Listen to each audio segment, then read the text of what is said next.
and welcome to Happy You Asked, the podcast where we explore a little thing called happiness, one awkward conversation at a time. And I'm your host, Erin Clare, who's currently freezing in New England. Flew in from Arkansas yesterday and was shocked at how cold it is. Shocked. And I'm joined today by Dr. Jacqui Lowman, Professor Emeriti of Communication and Journalism from the University of Maine, correct? That is correct. Yay. And Jacqui's also the founder and president of the nonprofit Beyond Limits, Awaken Your Potential. And I will have the address for that in the description for this podcast. And this is an organization that believes passionately that what holds us back are often external forces, are often not the external forces, but the can'ts that we carry within ourselves. So we all can go beyond our perceived limits through determination, planning, passion, and a bit of luck. Jacqui has had several near-death experiences. These, in part, have led her, a person with profound physical disabilities, and her service dogs on some fantastic journeys, including, in 2025, driving from Maine to the Arctic Ocean and back again. Wow. So along the way, Jacqui and service dogs Mary and Dusty have experienced tremendous kindness and collected amazing stories from the people and places they have encountered. And they're eager to share some of these and help inspire you to also go beyond limits. Jacqui, it is an honor to have you here. Thank Welcome you. to Happy You Asked. Thank you so much. And I see, which dog is that in the back? Let's see. Having a That, little nap. they're so similar in color. So that is Dusty. So Mary's sitting by the door and Dusty is kind of sprawled out on the floor. Um, and Mary is always, they're always on duty really, but Mary is just like, I got this. If you need something, mommy, I am right here. And so, Yeah. That's the beautiful thing about dogs. They're always on duty. We just don't even know yes, it. They may not look like it, but they are. Now, the duty for mine is a little bit different, right? I have Argy with me today. This is my Argy, my little Arctic fox. And, and she seriously thinks she's like helping me at all times, right? And she is. She's she always is, helping me absolutely. down. So I always ask people the same first question. What is your definition of happiness? And there's no right answer, of course. There's your definition. So this is a great question. Uh, these are all great questions. So to me, happiness is an inner thing. Mhm. You, it's finding your truest self, doing some Ah. exploration, finding that, owning it, becoming comfortable with it. And then once you find that, then you find your purpose. And life is all about that journey of fulfilling that purpose. And so that's That what is happiness that's is to me. beautiful. Mwah. That's a beautiful definition. I love the incorporation of the truest self. And if it is your truest self, you will have purpose, right? It will be good because it's not your truest self if it's not towards some greater good. So I love that. I love that. Do you feel like you found your truest self? Yes, it took a long time. When I was teaching, I used to say to my students, uh, it's a good thing for many reasons I wasn't Mozart because, I would have died without ever having found that. And so it evolves. But I feel that I have been sort of in that place with this truest self for a while. And so Mhm. I think it is the truest self. Tell me about Beyond Limits. What is this nonprofit? Can you talk about it? Sure. So Beyond Limits, in 2012, I had an abdominal aortic aneurysm, and most people do not survive those. So Mhm. that was one of the near-death experiences. Fortunately, it had been so it's a major blood vessel burst. It had been giving way, so I was having pain, and so fortunately, when it actually did burst, I was in the hospital, which is why I still am alive. Very lucky. Very, very Uh, lucky. so I live in northern Maine, and I was bleeding out. Blood was coming out of every orifice, and the the medical people at our local hospital were very frightened. Um, and in these movies, when you see the light gets really bright and the person's like, am I gonna make it or not? It's really true. And so, but you're not Mhm. in pain because you're in such shock. Um, so they were pounding on my chest, and trying to, and then my blood pressure was dropping. And one of the doctors went out into the hall where my friend was in my first service dog, and he just shook his head and took her hand and said, "I'm sorry." And she said, "No, no, don't give up on her. Keep going. She's a fighter." So they got me stable and flew me out to Bangor, which is about halfway down the state.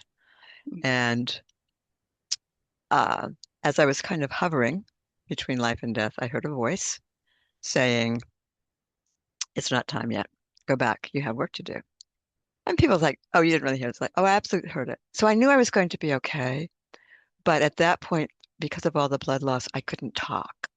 I couldn't move. And so, and it's very interesting because people, they think you're not there. So they're talking about you as though you're dead. And they're saying to my friend, "She's never going to get off this plane alive." And my friend's looking at me. He's like, "No, I think she's going to be okay." So, a long period of physical rehabilitation and learning how to talk again. And having had that experience, I liked my life. I enjoyed being a teacher. It wasn't enough. I needed Mhm. to do more because how many people get a second shot at life? Um, so on the way home, um, a colleague came down I drive a van with hand controls, but he swapped the seat, came down, and got me, drove me home. I looked out Mount Katahdin, which is our highest mountain in Maine, and I'm a Mainer, I've always loved Katahdin. And I need to do something more. I need to find a way to help people climb their mountains because we all have mountains, whether they're physical or spiritual, psychological, whatever. So it took a while to get stronger. I had 12 pints of blood transfused altogether, which Mhm. is more than you have in your body.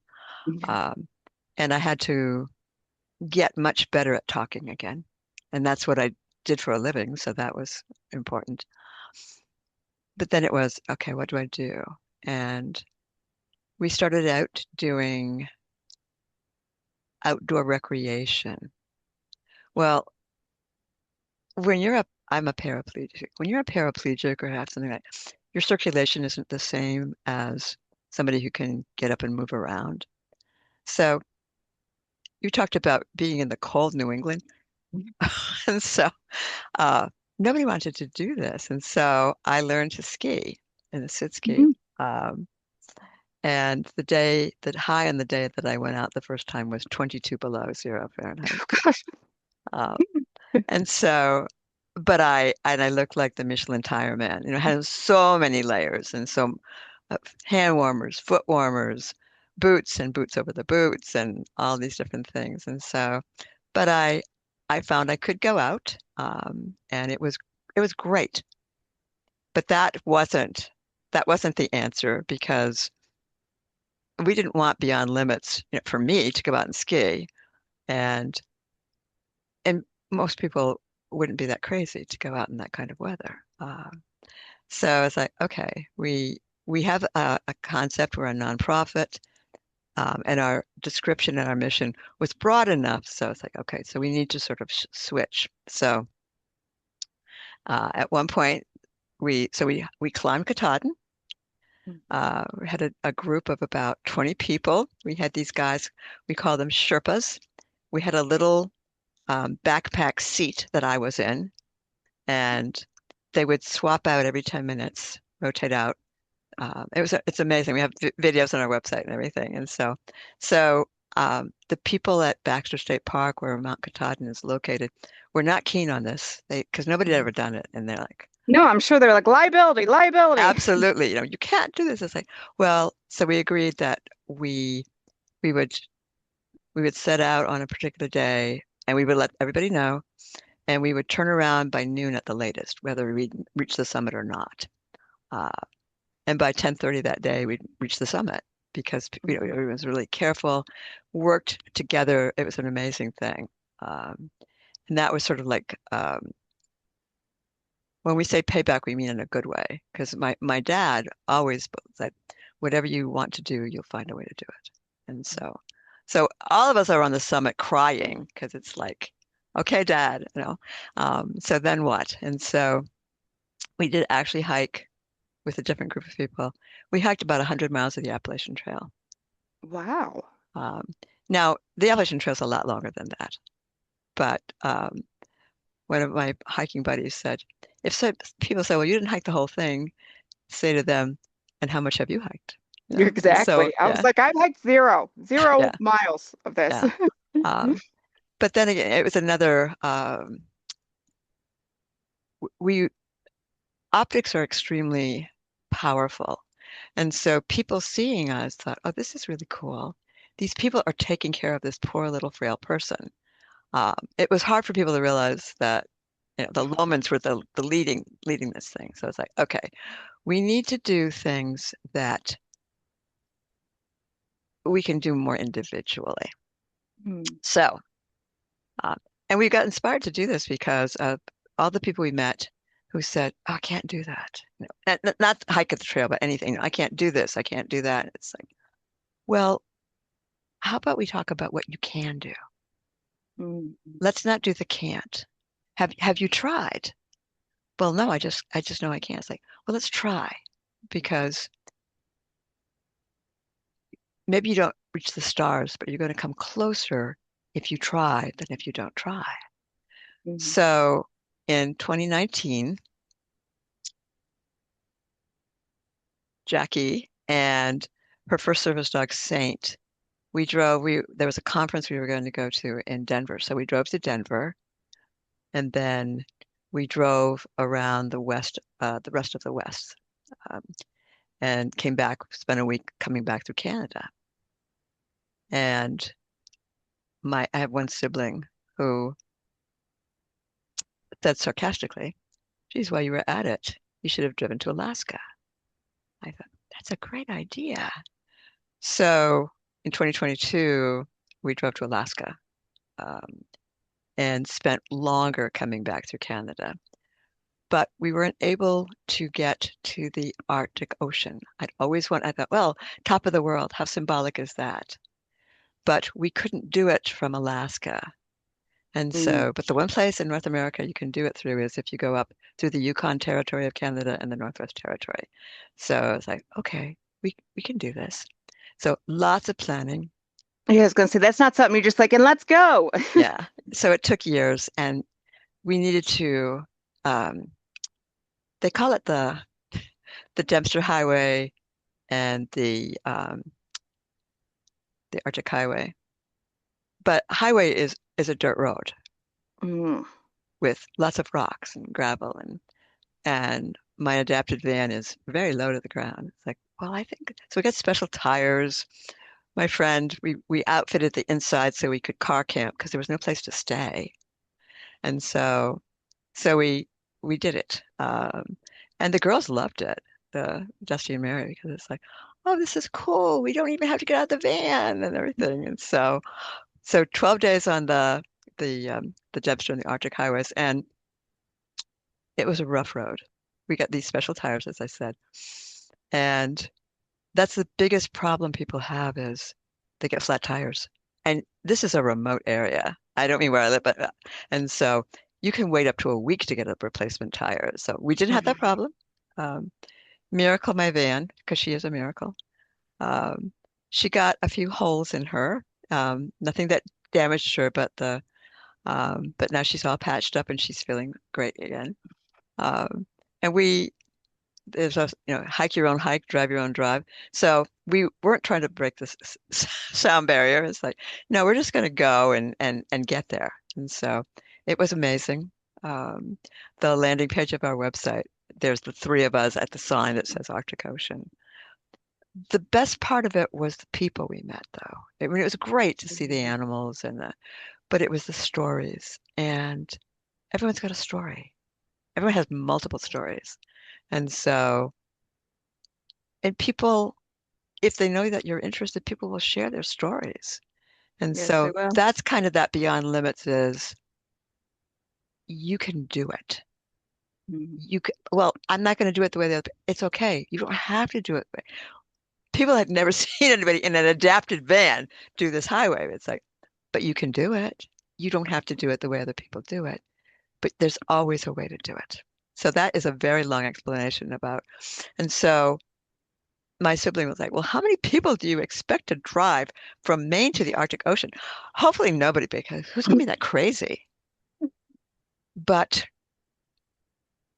people have a right to get from A to B and then get into side B when they get there. Mhm. And so if it's going from northern Maine to Bangor and getting inside a building and having, going to Starbucks and having a coffee, Mhm.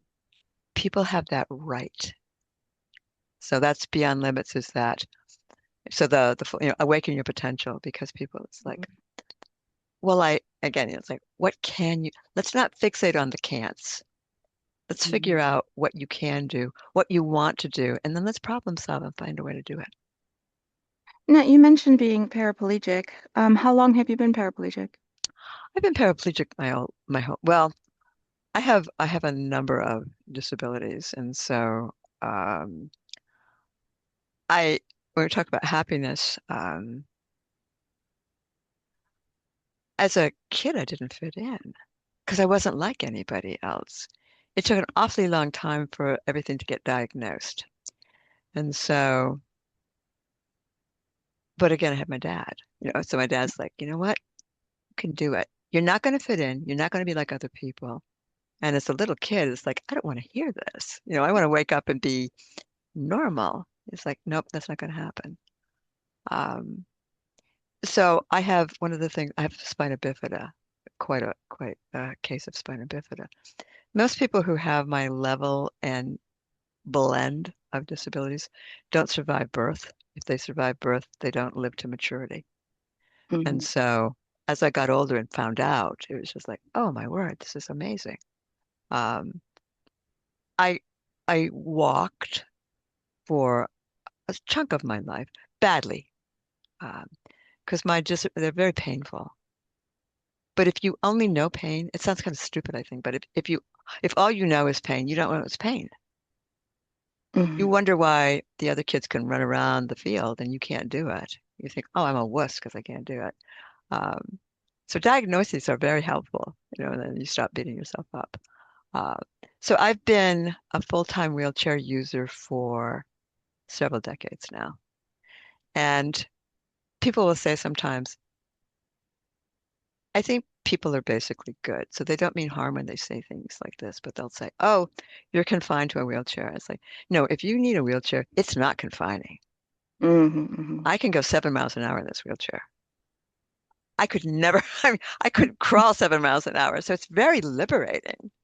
And Mhm. so it's it's not a bad thing. And it helps you. It doesn't make you, it helps you look at things in a different way.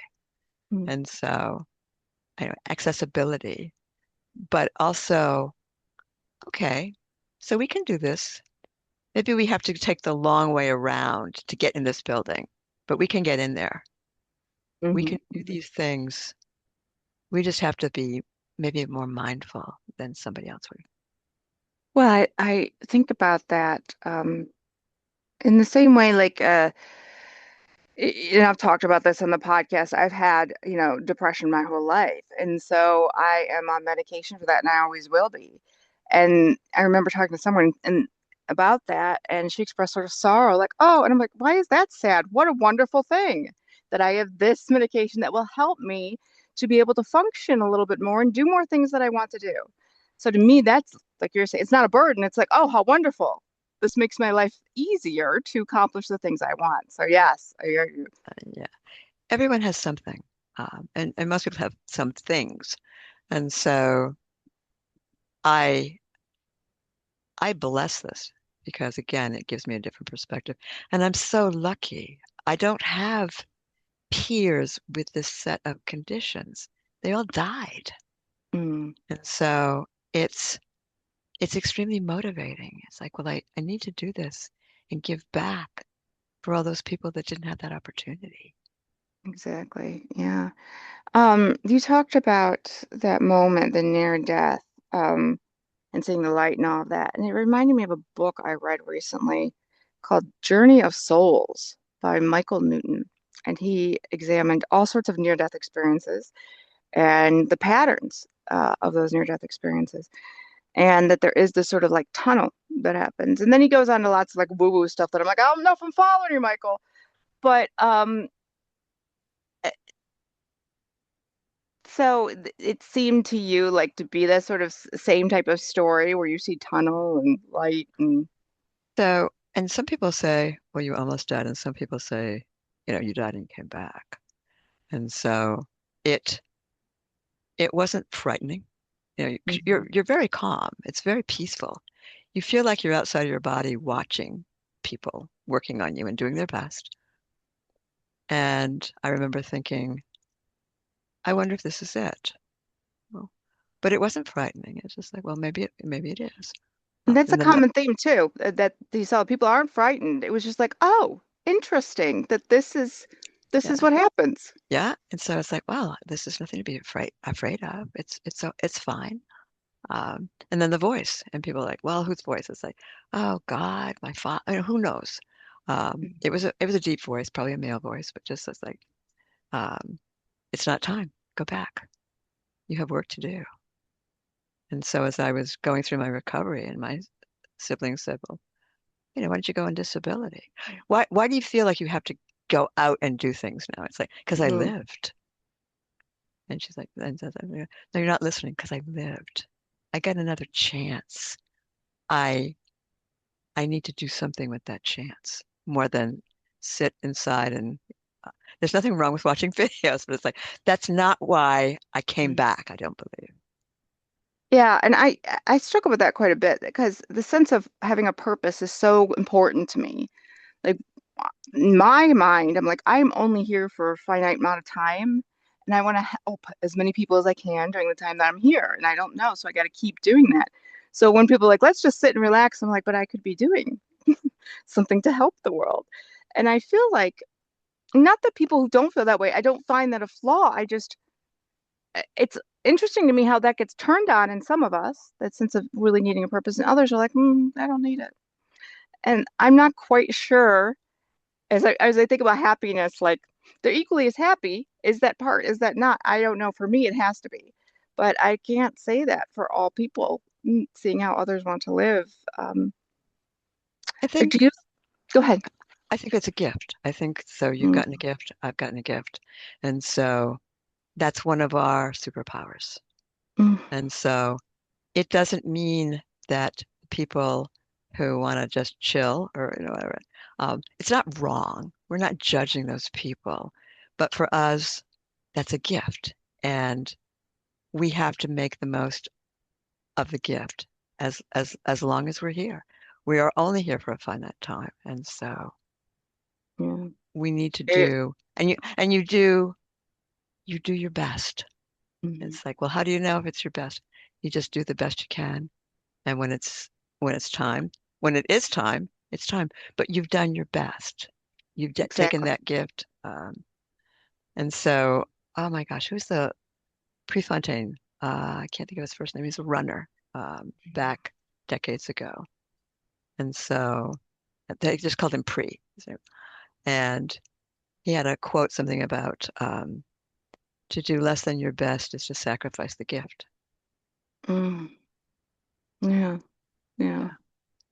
Yeah. And I think that's that pull. I know if I'm not doing my best, I'm like, I could give a little more. I could do a little more. And Yeah. that pull says, you must go and do it, even if it's hard. Go do And it. then you get to the end of the day and it's not like, oh, I I blew it. It's like, well, I did pretty well. Um, Tomorrow will be better. Yeah. Tomorrow I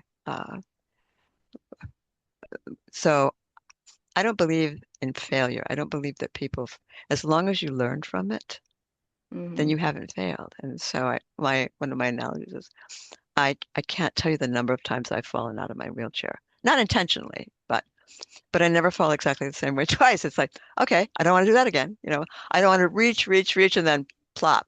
And so we learn. And if you learn and you grow, then it's not a failure. Yeah, that's especially the idea of growth, I think is so key, at least for me, because I'm always like, okay, I have purpose, but then I can't get to the next purpose if I'm not intentionally trying to still grow, right? Trying to reflect on the parts of me that I feel I can work at. And the growth and purpose have to go hand in hand, or one doesn't feed the other, et cetera, et cetera.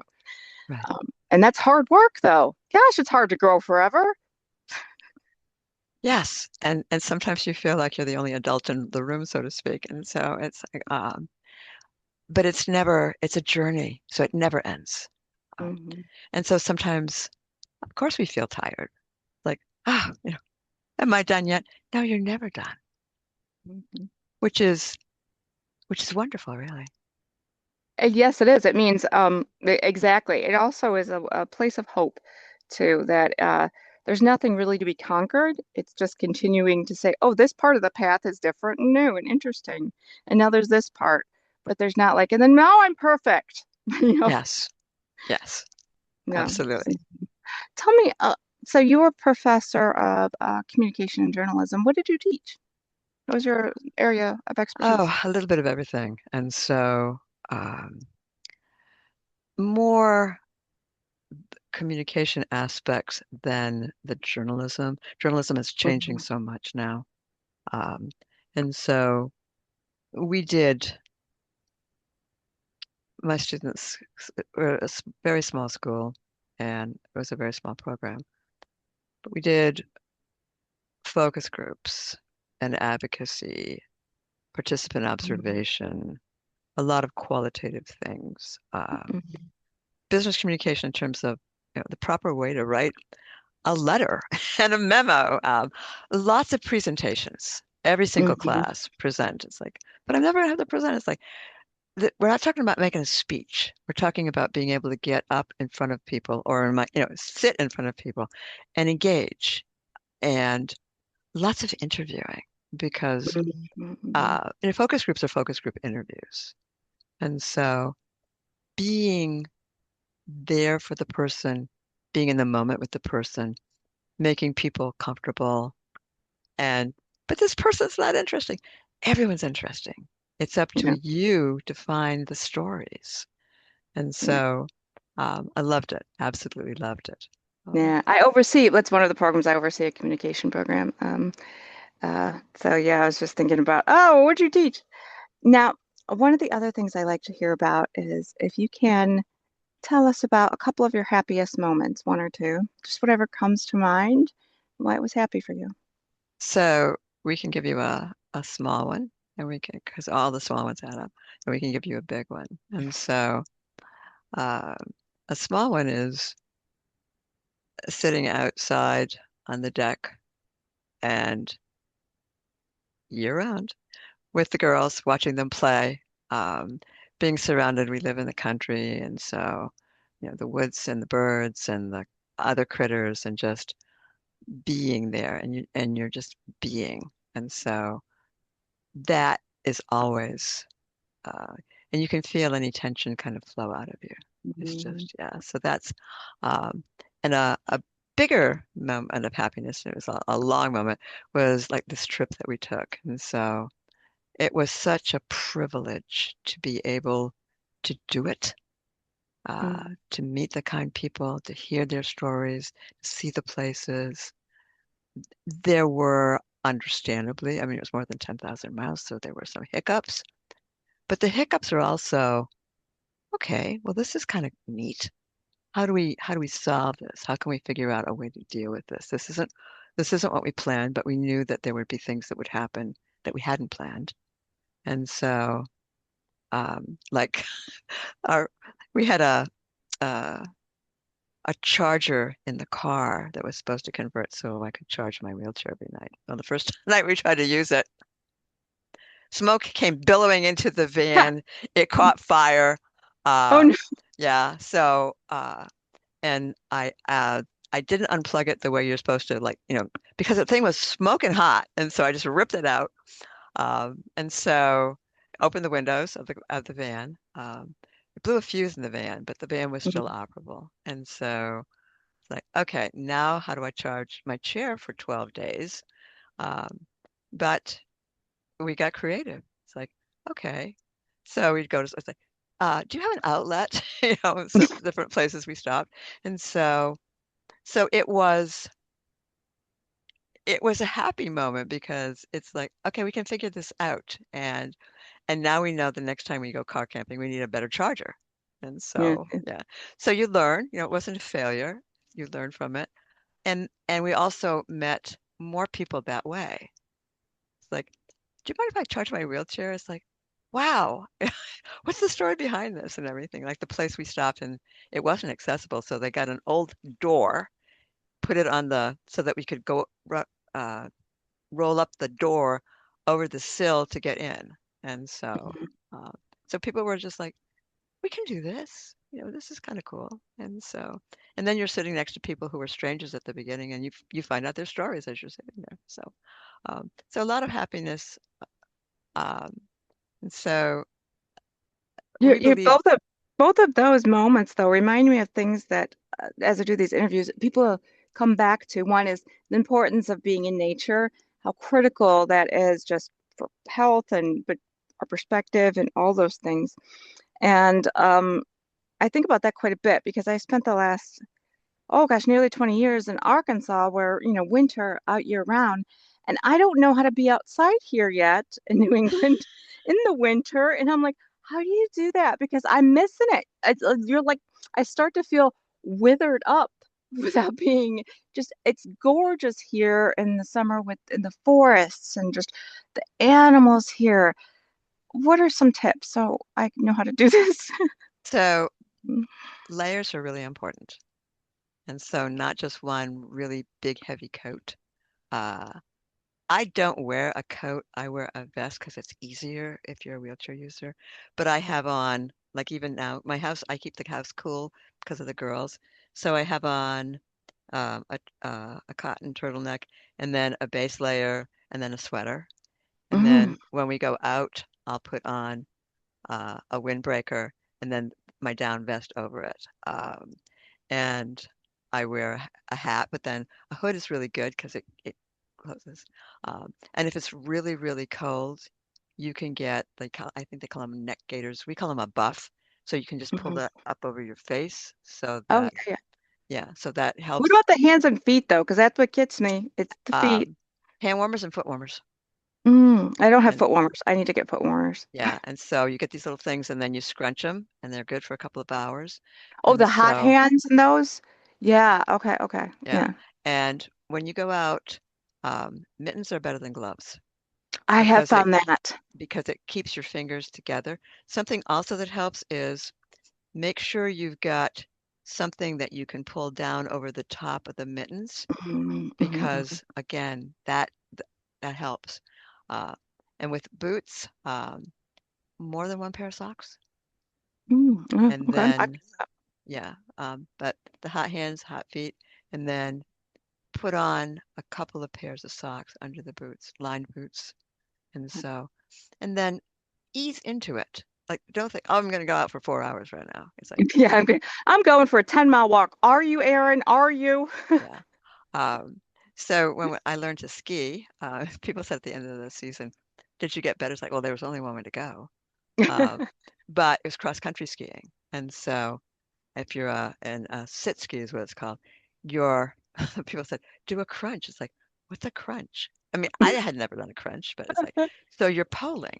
And so I got to where I would have to take off a layer or two because, you're Mhm. working, working, working.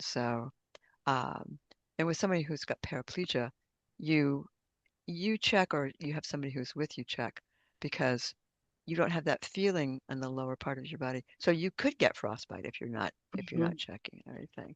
And so, but being active, and I had no idea. I never dreamed I would be outside skiing.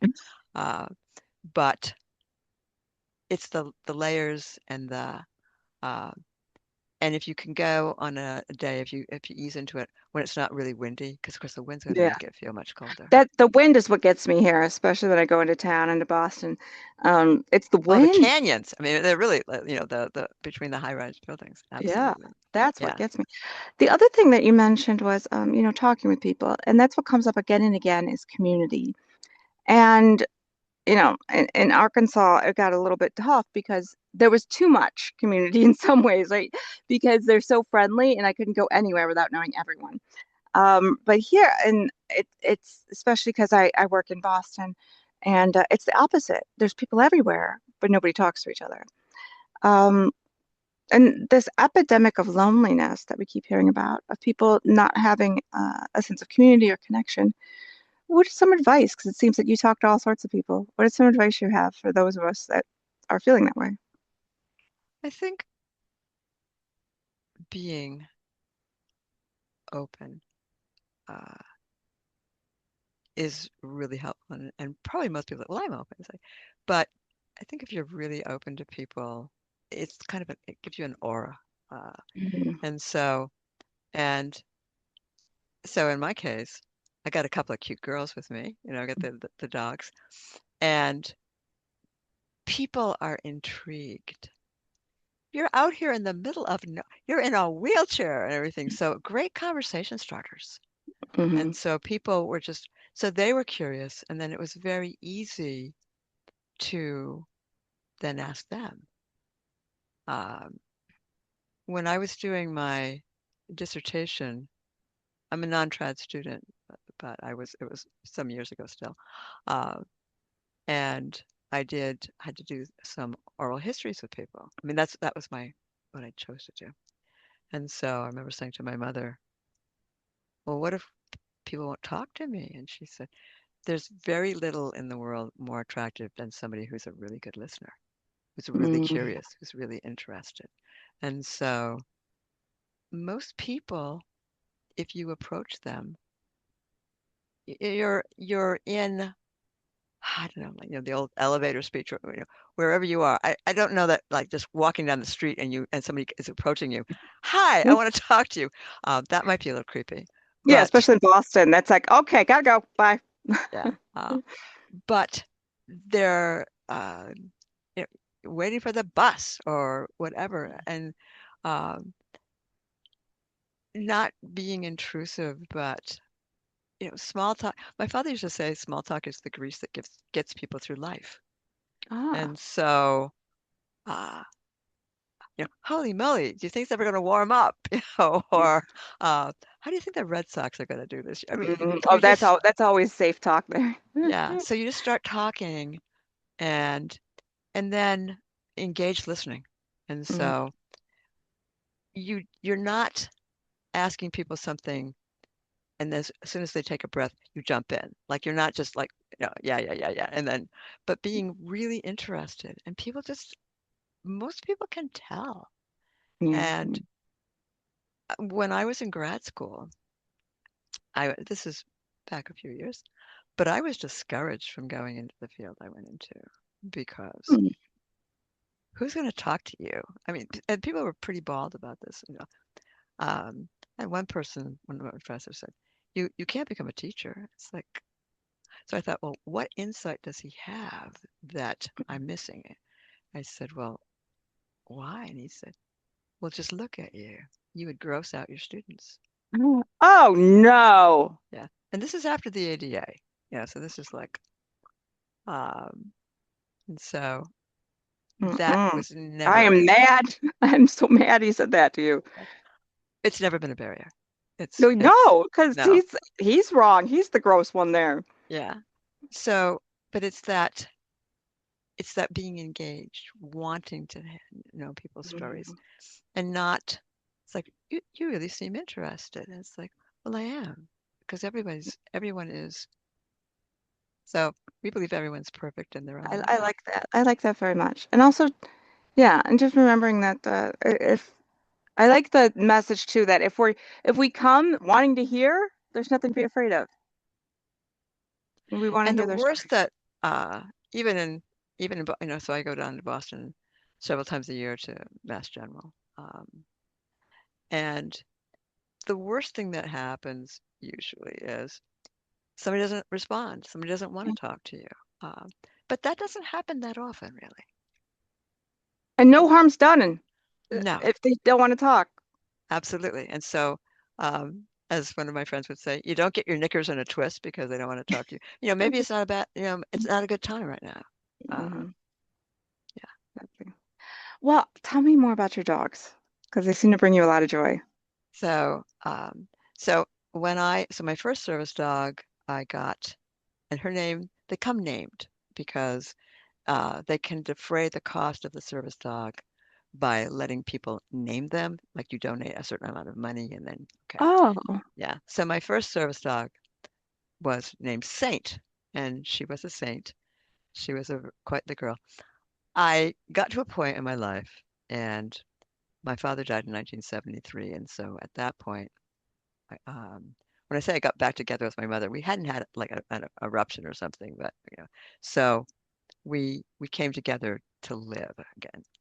And Mhm. so, and as I went through life, it was more me um, being the caregiver, but she'd taken care of me. It was fine. It was a, I was happy to be able to do it. Okay. Mhm. But got to the point, it's like, well, there's a lot of things that mom can't do. I want to be independent. And it probably wouldn't be better in a city than it is. I live up in the Tules, as we would say. So hard to get somebody to come and help you. But it would be hard in a city because there's so many more people and so many more needs. And so it's like, I need to figure out a way to do this because I don't want, there'd be days I wouldn't be able to get out of bed if I didn't have a service dog. Because, okay. So I asked my doctor, when do you think I'll be bad enough off to be able to qualify for a service dog? And she never batted an eye or missed a beat. And she said, when you were born. It's like, oh, okay. All right, then. I better get going. So my first service dog was Saint. Um, and it was a school named St. Mark's. And one of their faculty was beloved, and he had gotten a service dog. So the students fundraised and were able to name two dogs. And so got and she was great. She lived to be almost 15. She got they don't live long enough. Um, Yeah. No and dog she, does, yeah, honestly. yeah. So she Mhm. got to where, and I plan succession is what they call it. And people are like, how can you do that? It's like, because I need I love my dogs, not as my children, but as a part of my body. Yeah. They're my legs and my arms to a degree. So I, I, I can't be without one.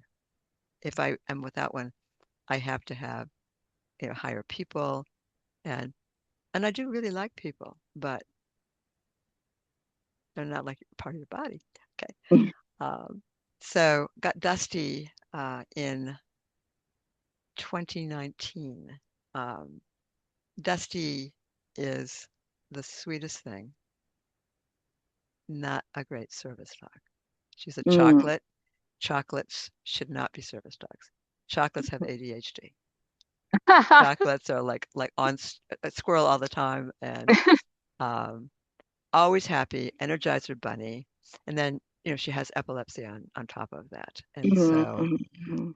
um, she takes a lot of medicine for it, which is wonderful because it it enables her to function much better, but there's no cure, and so she has a rescue inhaler. But if she goes into a seizure, then she can't be a service dog at that point. Yes, Okay. yes. So it's like, okay, I have to get another service dog. So be, although Dusty's only 8, we applied um, a couple years ago, and you go through this process. It takes a while, and so I was matched with Mary at the beginning of 2025. So we Mhm. went down to Connecticut for training. It's a 2-week training, and Mary is very much like Saint, not just because she's a black lab, same as a black lab, but Mary's like that. Like, I got it, mommy. I'm on it. Mhm. I Black labs love that. They have like I have a job. This is my job. I'm doing my job at all times. Yeah. Yeah. This is my border collie black lab. He's just like, I got this, mommy. He's like, you want me to Mm. open that? I can open that. Close it right now. Do the light switch. It's like, I got this. I eager to learn. And so sometimes people are like, that poor dog's just like, they're so happy because it's like, well, I And got a no, they love purpose. that. That's like, oh, I am doing my job. This is my job. Yeah. So they're great because Dusty is young enough that she still loves to play. Oh, Um, and I so, love watching dogs play together like that. Do they play? oh, they play so much. And Oh, I so, love that. and they, and Dusty's always, she'll go on her back. It's like, here I am, come and play with me. And so, um, they play. Mary is only 2, but Mary is, so when you go to training, they say, now remember, you're the alpha. It's like, Mary's the beta and Dusty's the omega. And so Mm, Dusty doesn't have a bit of jealousy. good. Dusty's like, you brought me a toy. This is the best toy you've ever brought me. She moves. Do you wind her up? This is cool. This is great. So Oh, yeah. So they are, besides all the blessings I have, that I'm still here, they always make me happy because mhm, they're just fun. They're just um it's fun to see them roll around on their backs and everything. And so and they're so accepting. And so yeah, I will say to them periodically, mommy wasn't built for speed. It's like, mommy, you're perfect, just the yeah, way you yeah, are. We're going to get this done. We're all going to get this done. So we tend to use the we, us, our pronouns. People are like, well, why? It's like, because it's sort of like one mind and spirit in several bodies. We go mhm, someplace. Mommy doesn't mhm, go without the girls. You know, uh, mhm. and I love that so much. yeah, they're just amazing, and they're very sweet and innocent, and trusting and open. And so Yeah. That's so the purity of dogs. I never want to be without a dog because I've had one my whole life. We always grew up around a dog, but they are so good in their hearts, and yes, yeah, and they're just it makes me feel better because when I'm feeling down about things that aren't going in the state of the world, I just spend some time with my dog. Be like, it's okay. They're so good and always trying to be concerned and with what's going on and trying to help in their way. and it gives all of us who have um, that additional purpose. I Mhm, can't just sit inside and feel bad because I've got to take them out. I've got to make sure that they have food. There's another being who's really, really depending on me. I depend mhm. on them, they depend on me. And so for people with significant disabilities, it's such a miraculous thing because you it sounds kind of crass, but you kind of get over yourself a little bit because I've got they take care of me, I've got to take care of them. That's right. Or they can't do their job, right? If you don't do that, they can't do it well. And you're engaged in something, you're busy with something, and suddenly you look down and there's a head on your knee with a toy. It's like, Mommy, is this cool? Do you want to flow this? This is amazing. Yeah. That's one of the words that we Exactly. use a lot, amazing.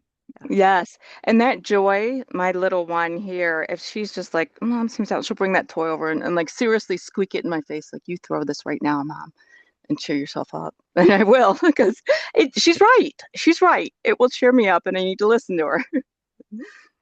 And absolutely. that's just zero train. There is zero training happening with this dog. That's just the nature of dogs. So to see what they can do when trained is incredible and just makes me feel better about everything to know that dogs can do that for us. Yeah. Well, you know what? We have already talked for almost an hour. Can you believe that? I No, I can't, but I believe you. I mean, I do believe you, but it's I amazing. know. I would love to hear then, based on you've said so many incredible things, but if you had to give advice for people on how to help with their happiness, what would you say to them? Say that to, and they might need some help to do that. I'm not talking necessarily about therapy or something, but get in touch with their inner selves. Mm. What what is it that you would like to do? And you're never too old. Um, and don't listen to the can'ts. How can we do this? Yeah, but I Right. won't do it. It's like, that's okay.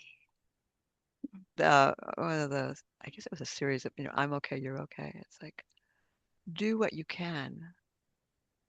We, I used to use an analogy in teaching. And so when you're starting the revolution, everybody's not going to be able to storm the barricades. Mhm. But some people are really good at holding a sign by the side of the road. And you need people that can say, "Hey, this is the way to the revolution." Everyone has a niche. Everyone has something that they can do. And so think about what you can do because That's right. everyone's got that. And then let's build on that.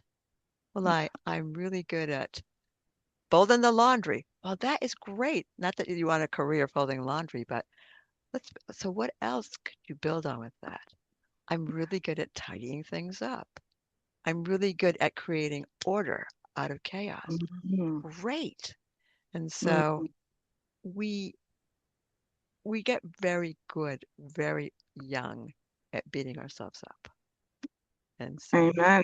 yeah. And so I'd say you don't want to be complacent. Oh, I'm as good as I can be. And my grandmother used to say, it will make you a better person. And I'm like, but I'm good enough now. Yeah, I'm good enough.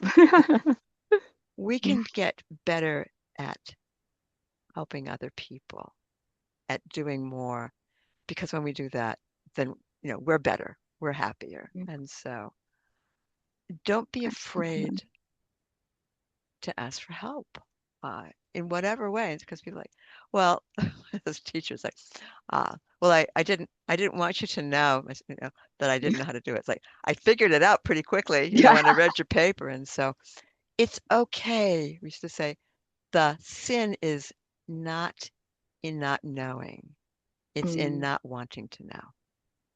Ah, yes, big distinction. And if you find, I love that idea, getting to know yourself. And when you find, hey, that's going to involve a degree, I can help you out. I can get you some scholarships. So, come see us. There's always there's means to help you. There's always a way, and well, Yeah. it's not the way I envisioned it. That's okay. We Is can life still at get all there. the way we envisioned it? But it's an opportunity. And so that's one of the things about Beyond Limits is like there's challenges and opportunity to be amazing, Mm. to unite with other people. Give you a quick story. Yeah. And so when we were doing focus groups, when I was doing focus groups for my dissertation, and I did them with the Grange, which was a rural. It was after the Civil War, and it was an agricultural kind of union. And so, but there's still active Granges, and so. Um, One of the people in one of the focus groups said, well, if you do a good thing, only two people should know about it, you and the person you helped. And so I was the moderator, but I couldn't let that go. And so I said, if I mean, there's ways to do good and let people know about it. So if you go to people and say, I'm an amazing person because I just did this amazing thing, it's like, but Kind of cut down your amazingness right there. yeah, but if this is a corny story, but it's so I want to help people who are new to the New England winter. It's so cold. And I'm gonna make some hats. I'm gonna knit some hats. And I stick to this, among other things I do. And I make 12 hats a year. It's like, okay. And I display, I go to the shelter or wherever, I give these hats. And I just feel so good. And the people are so grateful. And we have these wonderful conversations. And it's just I get so much more out of it than I give. So I can do 12 hats. But if I tell other people, I want you to know about this because you're going to feel so good if you do this. And I don't want to keep this all to myself. So I'd like to share this joy with you and let you know something that you could do. And so we get a group of people together and then we can make 100 hats. Yeah, And that, so sharing the good thing, I said to my mother at one point, this was in my dissertation actually. I used her initials and one of the people on my committee said, "Who's this BL person?" It's like, that was my mother. Um, because my mother said, you think these people in the Grange are so good, but they only do these good things because it makes them feel better. And I said, so it's only good if you're miserable when you do it? I mean, that doesn't make any sense at all. And so you're not bragging. You're you're sharing. It's like this is going to make you feel so good. So let's spread the joy and share the wealth. And so that's the uh, don't don't keep your don't do it in a silo. Keep your light under the bushel basket, whatever. And so it's share, but share it in a giving way, not a bragging Mhm. way. I mean, who wants to be like, oh, this person thinks they're amazing. Go ahead and make your 12 hats. Good luck. Yeah, but let's do the same thing. I'm giving this to you so you can feel like I do. Yeah, Yeah, that's a much better way.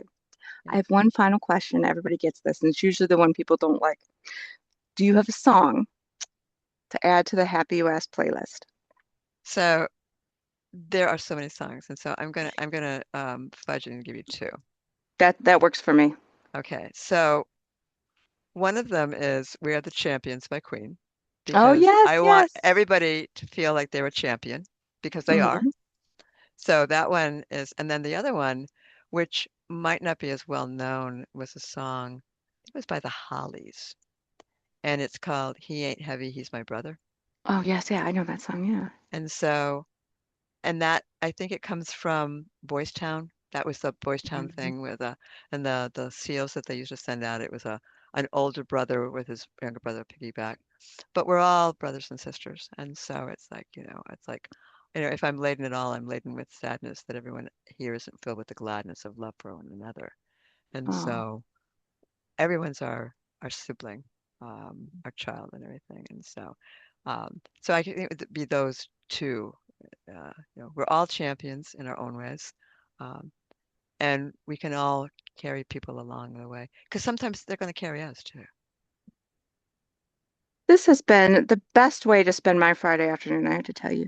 It is an absolute joy to talk with you and to learn about you. And I feel so much better about life having done that. So that alone, what a gift to make people feel that way.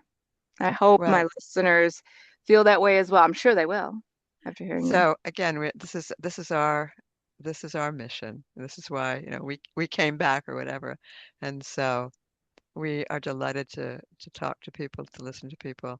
And so anybody out there listening, um, that's what Beyond Limits is all about, is helping people along their journey. And we grow and learn, and hopefully the people we associate with do as well.